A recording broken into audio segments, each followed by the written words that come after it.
Hello guys, good morning. ಎಲ್ಲರೂ ಹೇಗಿದ್ದೀರಾ? ಇವತ್ತು ಕ್ಲಾಸಸ್ ಇತ್ತು, ಸೊ ಬೇಗ ಎದ್ದು ರೆಡಿ ಆಗ್ತಾ ಇದ್ದೆ. ಜೊತೆಗೆ ಒಂದು ಟೆಕ್ನಿಕಲ್ ಇಶ್ಯೂ ಬೇರೆ ಬಂದ್ಬಿಟ್ಟಿತ್ತು, ಸೊ ಕುತ್ಕೊಂಡು ಸಾಲ್ವ್ ಮಾಡಕ್ಕೆ ಟ್ರೈ ಮಾಡ್ತಿದ್ದೆ. ಆ್ಯಂಡ್ ಇವತ್ತಿನ ಮೇನ್ ವಿಡಿಯೋದ ಇಂಟೆನ್ಷನ್ ಬಂದು ನಿಮಗೆ ತುಂಬ ಜನಕ್ಕೆ ನೆಕ್ ಪೇನ್ ರೆಗ್ಯುಲರ್ ಆಗಿ ಬರ್ತದೆ ಅಲ್ವಾ? ಸೊ ಯಾವ ಥರ ಎಕ್ಸಸೈಸ್ ಮಾಡಬೇಕಂತ ಡೀಟೇಲ್ ಆಗಿ ನಾನು ಇಲ್ಲಿ ವಿಡಿಯೋ ಮಾಡಿ ಹಾಕಿದ್ದೀನಿ. ಸೊ ಮಿಸ್ ಮಾಡದೆ ಕೊನೆವರೆಗೂ ನೋಡಿ.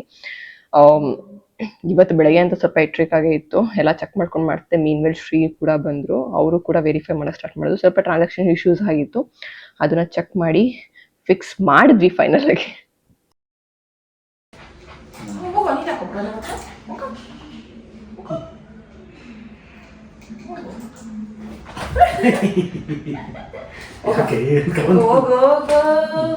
ಹೋಗೋ ನಾನು ಬಿಡಲ್ಲ, ಹೊಡಿತೀನಿ. ಅಲ್ಲೋಗ್ಬಿಟ್ಟು ಏನು ಚೆಕ್ ಮಾಡ್ತೀನಿ. ಜಿಮ್ ಮೇಲೆ ಬರ್ಬೇಡ, ಜಿಮ್ ಮೇಲೆ ಬರ್ಬೇಡ, ಬರ್ಬೇಡ ಬರ್ಬೇಡ. ಬೆಳಿಗ್ಗೆಯಿಂದ ಐದಾಗಿದೆಯಾ? ಅಲ್ಲಿ ಒಂದು ಇಂಟರ್ನ್ಯಾಷನಲ್ ಆದರೆ ಬೆಳಿಗ್ಗೆ ಎದ್ದಾಗಿಂದ ಕೆಲಸನೇ ಆಯಿತು. ಮೋಸ್ಟ್ ಆಫ್ ದ ಡೇಸ್ ಅವನು ಸ್ಟಾರ್ಟ್ ಮಾಡಿದ್ಮೇಲೆ ಹಿಂಗೆ ಇದೆ ರೂಟೀನ್. ಏನಾದರೂ ಇರುತ್ತೆ ಬೆಳಿಗ್ಗೆ ಎದ್ದ ತಕ್ಷಣ ಟಕ್ ಅಂತ ಮಾಡಬೇಕಾಗುತ್ತೆ, ಏನು ಮಾಡೋಕ್ಕಾಗಲ್ಲ. ಆ್ಯಂಡ್ ಇವತ್ತು ನನ್ನ ಬ್ರೇಕ್ಫಾಸ್ಟ್ ಇಡ್ಲಿ ಮತ್ತು ಚಟ್ನಿ ಹಾಕೊಂಡ್ಬಂದಿದ್ದೀನಿ. ಆ್ಯಂಡ್ ಮೊಟ್ಟೆ ತಿಂತಾ ಇಲ್ಲ, ಬಿಕಾಸ್ ನನಗೆ ಇಡ್ಲಿನೇ ಹೆವಿ ಆಗುತ್ತೆ. ತಟ್ಟೆ ಇಡ್ಲಿ ಮಾಡಿದ್ದಾರೆ. ಇನ್ನೊಂದು 2 hours ಬಿಟ್ಟು ನನಗೆ ಕ್ಲಾಸ್ ಇದೆ. ಆ್ಯಕ್ಚುಲಿ 10 o'clock 2 hours ಏನಿಲ್ಲ, ಇನ್ನೊಂದು ಅವರ್ ಇದೆ. 10 o'clock ಕ್ಲಾಸ್ ಮುಗಿಸ್ಕೊಂಡಾದ್ಮೇಲೆ ಮತ್ತೆ ಗ್ಯಾಪ್ ತೊಗೊಂಡು ತಿಂತೀನಿ. ಬಿಕಾಸ್ ಕ್ಲಾಸ್ ಮಾಡಬೇಕಾಗಿದ್ರೆ ಜಾಸ್ತಿ ತಿಂದರೆ ಕೂಡ ಒಂಥರ ಫೀಲ್ ಆಗುತ್ತೆ. ಆ್ಯಂಡ್ 3 hour ನಾನು ತಿನ್ನಲ್ಲ ಯೂಶ್ವಲಿ. ನನ್ನ ಕ್ವಾಂಟಿಟಿ ಹಿಂಗೆ ಒಂದು ತಟ್ಟೆ ಇಡ್ಲಿ ಆ್ಯಂಡ್ ಸ್ವಲ್ಪ ಚಟ್ನಿ, ಸಾಂಬಾರು ಕೂಡ ಇದೆ. ನನಗೆ ಇಡ್ಲಿ ಅಷ್ಟು ಇಷ್ಟ ಆಗಲ್ಲ, ಬಟ್ ಸ್ಟಿಲ್ ತಿಂತೀನಿ.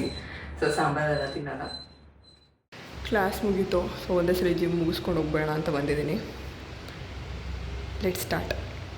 ಲೆಗ್ ವರ್ಕೌಟ್ ಇದೆ ಇವತ್ತು ಸಕ್ಕತ್ತಾಗಿ. ಈಗ ಜಿಮ್ಮಿಂದ ಬಂದೆ. ಸೆಷನ್ಸ್ ಕಂಟಿನ್ಯೂಸ್ ತೊಗೊಂಡ್ರಲ್ಲ, ಸಖತ್ತು ಹೊಟ್ಟೆ ಸಿಗ್ತದೆ. ಅದಕ್ಕೆ ಫಸ್ಟ್ ಊಟ ಹಾಕೊಂಡ್ಬಂದೆ. ನಾನು ಬೆಳಿಗ್ಗೆ ಊಟ ತಿನ್ನೋಕ್ಕಾಗಲಿಲ್ಲ. ನನ್ನ ಮನೇಲಿ ತರಕಾರಿ ಸಾರಿದೆ, ನನಗೆ ಬೇಡ ಅನಿಸ್ತು ಅಂದ್ಬಿಟ್ಟು ಅದೇ 2 ಮೊಟ್ಟೆ ಹಾಕಿ ಎಗ್ ರೈಸ್ ಮತ್ತು ಒಂದು ಸ್ವಲ್ಪ ಸೌತೆಕಾಯಿ ಆ್ಯಡ್ ಮಾಡ್ಕೊಂಡಿದ್ದೀನಿ. ಆ್ಯಂಡ್ ಜಿಮ್ಮಲ್ಲೂ ಕೂಡ ನಾನು ಆಲ್ರೆಡಿ ಪ್ರೋಟೀನ್ ತೊಗೊಂಡಿದ್ದೆ, ಸೊ ಪ್ರೋಟೀನ್ ಸೋರ್ಸ್ ಆಗುತ್ತೆ. ಊಟ ಮಾಡೋಣ. ಹೊಟ್ಟೆ ಸ್ತಿ ಹೋಗ್ತಾರೆ ನನಗೆ. ಆ್ಯಂಡ್ ಈ ಥರ ಮೆಸೇಜಸ್ ಬರ್ತಾನೆ ಇರುತ್ತೆ ಅವ್ರಿಗೆ ಇದು ಮಾಡೋದು, ಬಟ್ ಅವೇ ನೋಡ್ಕೊತಿರೋದಿಲ್ಲ. ಹಲೋ ಗಾಯ್ಸ್, ಇವತ್ತಿನ main intention of the video ಬಂದು ನೆಕ್ ಇಶ್ಯೂಸ್. ಇವಾಗಂತೂ ತುಂಬ ಜನಕ್ಕೆ ರೆಗ್ಯುಲರ್ ಆಗಿ ನೆಕ್ ಇಶ್ಯೂಸ್ ಬರ್ತಾ ಇದೆ. ಮುಂಚೆನ ನಾವು ಮಂಡಿ ನೋವು, ಸೊಂಟ ನೋವು ಅಂತ ಹೇಗಂತಿದ್ವಿ, ಇವಾಗಂತೂ ಕತ್ ನೋವು ಜಾಸ್ತಿ ಆಗಿದೆ. ಯಾಕೆ ಫಸ್ಟ್ ಆಫ್ ಆಲ್ ಜಾಸ್ತಿ ಆಗಿದೆ ಅಂದರೆ, ಮೊದಲನೇ ಥಿಂಗ್, ನಾವು ಕತ್ತಿಗೆ ಎಕ್ಸಸೈಸ್ ಮಾಡಲ್ಲ, ಸ್ಟ್ರೆಂತ್ ಮಾಡ್ಕೊಳ್ಳಲ್ಲ. ಸೊ ಯೂಶಲಿ ಫೋನ್ ಏನು ಮಾಡ್ತೀವಿ, ನಾವು ಈ ಥರ ಬಗ್ಗಿ ನೋಡ್ತೀವಿ ಅಲ್ವಾ? ಆ್ಯಂಡ್ ವರ್ಕಿಂಗ್ ಅವರಂತೂ ಆಬ್ವಿಯಸ್ಲಿ ಲ್ಯಾಪ್ಟಾಪ್ನ ಈ ಥರ ಬಗ್ಗೆ ನೋಡೋದ್ರಿಂದ ನಮ್ಮ ನೆಕ್ ಮಸಲ್ಸ್ ಮೇಲೆ ತುಂಬ ಸ್ಟ್ರೆಸ್ ಬೀಳ್ತಾ ಇದೆ. ಆ್ಯಂಡ್ ಈಗಂತೂ ಯಾರು ಮೊಬೈಲ್ ಯೂಸ್ ಮಾಡಲ್ಲ, ಇರೋ ಬರೋರೆಲ್ಲ ಬರೀ ಕುತ್ಕೊಂಡು ಸ್ಕ್ರಾಲ್ ಮಾಡೋದೇ ಮಾಡ್ತಿರ್ತೀವಿ. ಆವಾಗ ನಾವು ಪ್ರಾಪರ್ ಅಲೈನ್ಮೆಂಟ್ ನೋಡ್ಕೊಳ್ಳಲ್ಲ. ಆ್ಯಂಡ್ ಚಿಕ್ಕ ವಯಸ್ಸಿಂದನೇ ಮಕ್ಳುಗಳು ಕೂಡ ಅಷ್ಟೇ ಮಲ್ಕೊಂಡು ಹೀಗೆ ನೋಡೋದು, ಈ ಥರ ಎಲ್ಲ ಮಾಡ್ತಾ ಇರೋದು ಕಂಪ್ಲೀಟ್ ನೆಕ್ ಮೇಲೆ ಜಾಸ್ತಿ ಸ್ಟ್ರೆಸ್ ಆಗ್ತಾ ಇದೆ. ಓಕೆ, ಕೂಲ್ ಜಾನ್. ಸೊ ನೆಕ್ ಮೇಲೆ ತುಂಬ ಅಂದರೆ ತುಂಬ ಸ್ಟ್ರೆಸ್ ಬೀಳ್ತಾ ಇದೆ. ಆ್ಯಂಡ್ ಆ ನೆಕ್ ಮಸಲ್ಸ್ಗೆ ಸ್ಟ್ರೆಸ್ ಆದಾಗ ಆಬ್ವಿಯಸ್ಲಿ ಪೇನ್ ಸ್ಟಾರ್ಟ್ ಆಗುತ್ತೆ. ಆ್ಯಂಡ್ ಇದಕ್ಕೆ ಕಾಲಿಗೆ, ಕೈಗೆ, ಸೊಂಟಕ್ಕೆ ಏನೋ ಒಂದು ಎಕ್ಸಸೈಸ್ ಮಾಡ್ತೀವಿ, ಬಟ್ ನೆಕ್ಕಿಗೆ ಮಾತ್ರ ಯಾರು ಕೂಡ ಎಕ್ಸಸೈಸೇ ಮಾಡಲ್ಲ. ಆ್ಯಂಡ್ ಸ್ಟ್ರೆಂತ್ ಇರಲಿಲ್ಲ ಅಂತಂದರೆ ಆಟೋಮೆಟಿಕ್ಕಾಗಿ ನಿಮಗೆ ಪೇನ್ಗಳು ಸ್ಟಾರ್ಟ್ ಆಗುತ್ತೆ. ಆ್ಯಂಡ್ ಯೂಶಲಿ ನನಗೆ ಗೊತ್ತಾಗಿರೋದು ಏನಂತ ಅಂದರೆ, ನಮಗೆ ಈ ಥರ ಲಾಂಗ್ ಟೈಮ್ ನಾವು ಈ ಥರ ಕುತ್ಕೊಂಡು ಬಗ್ಕೊಂಡು ಕೆಲಸ ಮಾಡೋದ್ರಿಂದ, ಎಲ್ಲ ನೋಡೋದ್ರಿಂದ ನಮ್ಮ ನೆಕ್ ಮಧ್ಯ ಸ್ಪೇಸ್ ಇರುತ್ತಲ್ಲ, ಅದು ರೆಡ್ಯೂಸ್ ಆಗ್ತಾ ಬರುತ್ತೆ. ಸೊ ರೆಡ್ಯೂಸ್ ಆಗ್ತಾ ಬಂದಾಗ ಆ ಪರ್ಟಿಕ್ಯುಲರ್ ನರ್ವ್ಸ್ ಪಿಂಚ್ ಆಗಿ ಸ್ಟಾರ್ಟ್ ಆದಾಗ ನಿಮಗೆ ನರ್ವ್ ಪೇನ್ ಸ್ಟಾರ್ಟ್ ಆಗುತ್ತೆ. ಅದನ್ನು ನಾವು ಕತ್ ನೋವು ಅಂತ ಹೇಳ್ತೀವಿ. ಆ್ಯಂಡ್ ಅದೇನಾಗ್ತಾ ಅಂದರೆ, ಯೂಶಲಿ ನರ್ವ್ಸ್ ಎಲ್ಲ ಕನೆಕ್ಟೆಡ್ ಅಲ್ವಾ, ಹೋಗ್ತಾ ಹೋಗ್ತಾ ರೇಡಿಯೇಟ್ ಆಗಿ ಕೈ ಪೇನ್ ಬರುತ್ತೆ, ಒಬ್ಬರಿಗೆ ಶೋಲ್ಡರ್ ಪೇನ್ ಬರುತ್ತೆ. ಈ ಥರ ಎಲ್ಲ ತುಂಬ ಅಂದರೆ ತುಂಬ ಇಶ್ಯೂಸ್ ಜಾಸ್ತಿ ಆಗಿಬಿಟ್ಟಿದೆ ನೆಕ್ಕಂತೂ. ಸೊಲ್ಯೂಷನ್ ಏನು? ಡಾಕ್ಟರ್ ಹೇಳ್ತಾರೆ ಫಿಸಿಯೋಥೆರಪಿ ಮಾಡಿಸಿ, ಇಲ್ಲ ಪೇನ್ ಕಿಲ್ಲರ್ ಟ್ಯಾಬ್ಲೆಟ್ಸ್ ತೊಗೊತಾರೆ. ಎಷ್ಟು ದಿನ ತೊಗೊತೀರಾ? ಆ್ಯಂಡ್ ನಿಮ್ಗೆಲ್ಲರಿಗೂ ಗೊತ್ತು, pain killer tablets usually most of them weight gain ಆಗುತ್ತೆ, ಬಿಕಾಸ್ ಐ ಡೋಸ್ ತೊಗೊಳೋದ್ರಿಂದ ಅಂತ. ಅದಕ್ಕೆ ನಾನು ಇವತ್ತು ನಿಮಗೆ ಕೆಲವೊಂದು ನೆಕ್ ಎಕ್ಸಸೈಸ್ ಹೇಳ್ಕೊಡೋಣ ಅಂತ ಅಂದ್ಕೊಂಡೆ. ನಾನು ರೆಗ್ಯುಲರ್ ದಿನಗಳಲ್ಲೂ ಕೇಳ್ತಿದ್ದೀನಿ ನನಗೆ ಕತ್ ನೋವಿದೆ ಅಂತ ಅಂದ್ಬಿಟ್ಟು. ಸೊ ಇದಕ್ಕೆ ರೆಸೊಲ್ಯೂಷನ್ ನಾವು ಎಕ್ಸಸೈಸೇನೆ. ಬೇರೆ ಏನೂ ಆಗಲ್ಲ. ಫಿಸಿಯೋಥೆರಪಿ ಮಾಡಿಸಿದ್ರೆ ಆ ಟರ್ಮ್ ಮಾತ್ರ ನಿಮಗೆ ಪೇನ್ ರಿಲೀಫ್ ಆಗ್ಬೋದು, ಮತ್ತೆ ಪೇನ್ ಸ್ಟಾರ್ಟ್ ಆಗುತ್ತೆ. ಸೊ ನಾನು ನಿಮಗೆ ಇವತ್ತು 5 ವೇರಿಯೇಷನ್ಸ್ ನೆಕ್ ಎಕ್ಸಸೈಸ್ ಹೇಳ್ಕೊಡ್ತೀನಿ. ಇದನ್ನೆಲ್ಲ ಒಂದಿನ ಮಾಡಿದ್ರೆ ನೀವು ಏನೂ ಆಗಲ್ಲ, ಆಯಿತಾ?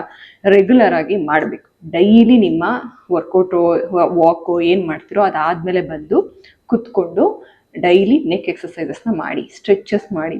ಮೊಬಿಲಿಟಿ ತುಂಬ ಇಂಪಾರ್ಟೆಂಟ್ ಬಾಡಿಗೆ. ಅದಕ್ಕೆ ತುಂಬ ಜನಕ್ಕೆ ಸೊಂಟ ನೋವು, ಮಂಡಿ ನೋವೆಲ್ಲ ಬರ್ತಾ ಇರೋದು. ಓಕೆ, ಇವಾಗ ಅದನ್ನೆಲ್ಲ ಸೈಡ್ಗಳನ್ನ ನೆಕ್ಗೆ ಹೇಳ್ಕೊಡ್ತೀನಿ. ಮೊದಲನೇದಾಗಿ ನೆಕ್ ರೊಟೇಷನ್ ಅಂತ. Complete rotation. Okay, and opposite.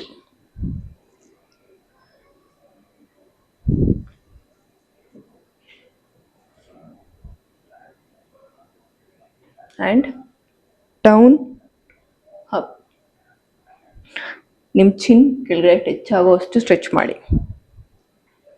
And up. Okay, and side. ಇದು ಅಷ್ಟೇ ಕಂಪ್ಲೀಟ್ ಸ್ಟ್ರೆಚ್ ಆಗಬೇಕು.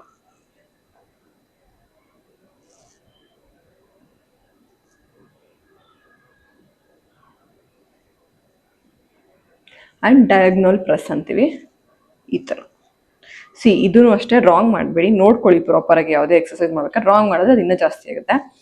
ನಿಮ್ಮ ನೆಕ್ನ ಈ ಥರ ಸೈಡ್ಗೆ ಪುಷ್ ಮಾಡಬೇಕು. Okay, same way this side.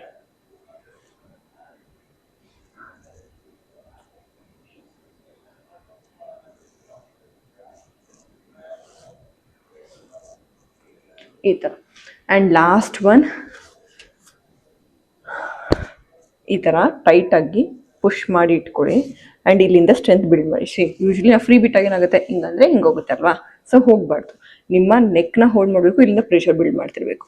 So ಆಗೇನಾಗುತ್ತೆ, ಈ ಥರ ಇಲ್ಲೆಲ್ಲ ಕಂಪ್ಲೀಟ್ ಪ್ರೆಷರ್ ಬಿಲ್ಡ್ ಆಗ್ತಾ ಹೋಗುತ್ತೆ. ಸೊ ಸ್ಟಾರ್ಟಿಂಗಲ್ಲಿ ಸ್ವಲ್ಪ ದಿನ ನಿಮಗೆ ಟ್ರಿಗರ್ ಆಗ್ಬೋದು ಪೇಯ್ನ್, ಬಟ್ ಪೇಯ್ನಿಂದನೇ ಪೇಯ್ನ ತೆಗಿಬೇಕು. ಸೊ ನೀವು ಟೈಟ್ ಮಾಡೋದ್ರಿಂದ ಈ ಪರ್ಟಿಕ್ಯುಲರ್ ಮಸಲ್ಸು ಏನಿರುತ್ತೋ ಅದು ಸ್ಟ್ರಾಂಗ್ ಆಗೋಕ್ಕೆ ಫೀಲ್ ಆಗುತ್ತೆ.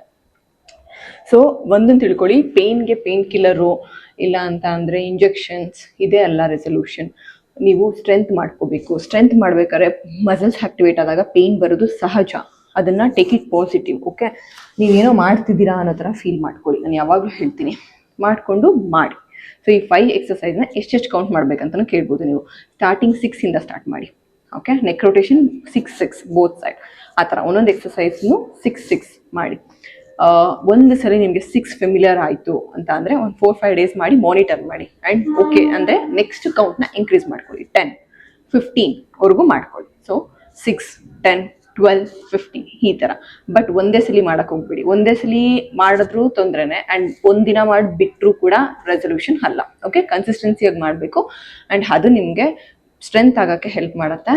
ಅದರಿಂದ ನಿಮಗೆ ಪೇಯ್ನ್ ಸೊಲ್ಯೂಷನ್ ಆಗುತ್ತೆ. ಜೊತೆಗೆ ಆದಷ್ಟು ಮೊಬೈಲ್ಸ್ನ ಹೀಗೆ ನೋಡಿಕೊಂಡು ಯೂಸ್ ಮಾಡೋದನ್ನ ಕಡಿಮೆ ಮಾಡಿ. ನಿಮ್ಮ ಮೊಬೈಲ್ ಯೂಸ್ ಮಾಡ್ಬೇಕಂದ್ರೆ ಆದಷ್ಟು ಈ ಲೆವೆಲ್ಗಾದರೂ ಇಟ್ಕೊಂಡು ಸ್ಕ್ರಾಲ್ ಮಾಡಿ. ಆ್ಯಂಡ್ ಲ್ಯಾಪ್ಟಾಪ್ ಯೂಸ್ ಮಾಡೋರು ಅಷ್ಟೇ ಒಂದು ಲೆವೆಲ್ ಬೆಂಚ್ನ ಹೈಟ್ ಮಾಡ್ಕೊಳ್ಳಿ. ನಿಮ್ಮ ಹೈ ಲೆವೆಲ್ಗೆ ಲ್ಯಾಪ್ಟಾಪ್ ಕಾಣಿಸ್ಬೇಕು. ಇಷ್ಟು ಮಾಡೋದ್ರಿಂದ ನಿಮಗೆ ಸೊಲ್ಯೂಷನ್ ಸಿಗುತ್ತೆ. ಆ್ಯಂಡ್ ಆದಷ್ಟು ನಿಮ್ಮ ಮಸಲ್ ಸ್ಟ್ರೆಂತ್ ಮಾಡ್ಕೊಳ್ಳೋ ಕಡೆ ನೋಡಿ. ಮಂಡಿ ನೋವಾಗಲಿ ಸೊಂಟ ನೋವಾಗಲಿ ಸ್ಟ್ರೆಂತ್ ಬಿಲ್ಡ್ ಇದ್ದರೆ ಆಬ್ವಿಯಸ್ಲಿ ಅದು ಯಾವುದೂ ಬರಲ್ಲ. Okay, see you guys. ನನಗೆ ಒಂದು ಕ್ಲಾಸ್ ಇದೆ, ಅದು ಮುಗಿಸಿ ಆ್ಯಂಡ್ ಊಟ ಮಾಡಬೇಕು. ಅರ್ಲಿ ಡಿನ್ನರ್ ಅಲ್ವಾ ನಂದು. ಡಿನ್ನರ್ ಮಾಡಿ ಮುಗಿಸ್ತೀನಿ. ಮಿಸ್ ಮಾಡಿದೆ, ಟ್ರೈ ಮಾಡಿ. ಎಲ್ಲನೂ ಕಂಟಿನ್ಯೂಸ್ ಆಗಿ ಅಟ್ಲೀಸ್ಟ್ ಒಂದು 20-21 ಡೇಸ್ ನೋಡಿ, ನಿಮಗೆ ಚೇಂಜಸ್ ಗೊತ್ತಾಗುತ್ತೆ. ಆ್ಯಂಡ್ ಮಿಸ್ ಮಾಡಿದೆ ನನಗೆ ಕಮೆಂಟ್ ಮಾಡಿ. ಸೆಷನ್ ಮುಗಿಸ್ಕೊಂಡು ನನ್ನ ಬರ್ಡೇ ಹತ್ರ ಬರ್ತದೆ, ಸೊ ಹೊರಗಡೆ ಹೋಗಬೇಕು ಅಂತ ಪ್ಲ್ಯಾನ್ ಮಾಡಿದ್ವಿ. ಅದಕ್ಕೆ ಶಾಪಿಂಗ್ ಇತ್ತು, ಶಾಪಿಂಗ್ ಮಾಡೋಣ ಅಂತ ಹೋದೆ. ಬಟ್ ನನಗೆ ಯಾವುದೂ ಇಷ್ಟ ಆಗಿಲ್ಲ. ಇನ್ನೊಂದ್ಸರಿ ಹೋಗ್ಬೇಕನ್ಸುತ್ತೆ. ಸೊ ಇವತ್ತಿನ ವಿಡಿಯೋ ಇಲ್ಲಿ ಮುಗಿಸ್ತಾ ಇದ್ದೀನಿ. ಸಿಗೋಣ ನಾಳೆ. ಬಾಯ್.